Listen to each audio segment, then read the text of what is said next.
Iwa watumie njia rasmi za kupitisha bidhaa, wasitumie njia ambazo za mkato, za magendo, sababu magendo yanaleta athari kwa jamii yetu.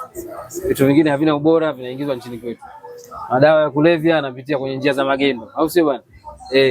Na serikali inakosa mapato, lakini njia rasmi ni zile ambazo serikali imewekeza miundombinu na taasisi zake zote ziko pale. Kwa hivyo bidhaa inayoingia nchini kwetu tunajua kwamba inakuwa na ubora na uhalali wa hali ya juu sana, au sio? Sawa. Sambamba serikali inapata mapato kwa ajili ya kujenga nchi.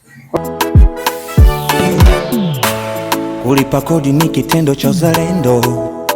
Lipa kodi yako, changia maendeleo, ni kwa ajili yako, lijenge taifa lako. Leo hii tumepokea ujumbe au wageni kutoka mamlaka ya mapato au kodi akiongozwa na Sheikh Salim kwa ajili ya kutoa elimu mlango kwa mlango. Kwanza kabisa nishukuru mamlaka ya mapato kwa vile ambavyo wameweza kutufikia wafanyabiashara na kutuondoa hofu.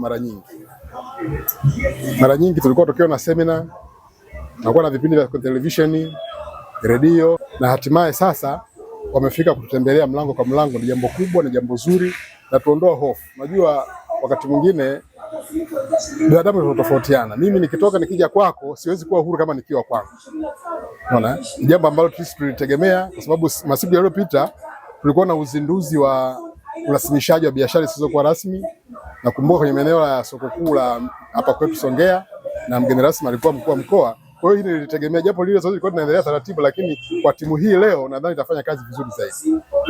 Ni jambo zuri kwa sababu unapopata elimu ya kodi na kufungua mambo mengi, lakini jambo kubwa zaidi ni shukuru mahusiano yaliyopo baina ya wafanyabiashara na mamlaka ya mapato. Kwa hiyo kwa zoezi hili sasa mimi nashukuru sana kwa sababu itawafungua, kila mtu atakuwa na nafasi ya kuongea yale tatizo alilolipata na anatarajia kufanya nini na atapata ushauri wa kikodi zaidi. Kwa hiyo jambo zuri, karibuni sana Songea, na niwasihi tu wafanyabiashara wa mkoa wa Ruvuma kwa ujumla tutoe ushirikiano kwa mamlaka na serikali kwa ujumla, kwani tunatakiwa tulipe kodi kwa ajili ya maendeleo ya nchi. Tunajenga barabara, tunajenga mahospitali, tunajenga vituo vya afya, tunajenga vitu vingi sana. Kwa hiyo niwaombe tu wafanyabiashara kwamba unapouza toa risiti, na wananchi unaponunua unadai risiti kwa maendeleo ya nchi. TRA, pamoja tunajenga taifa letu.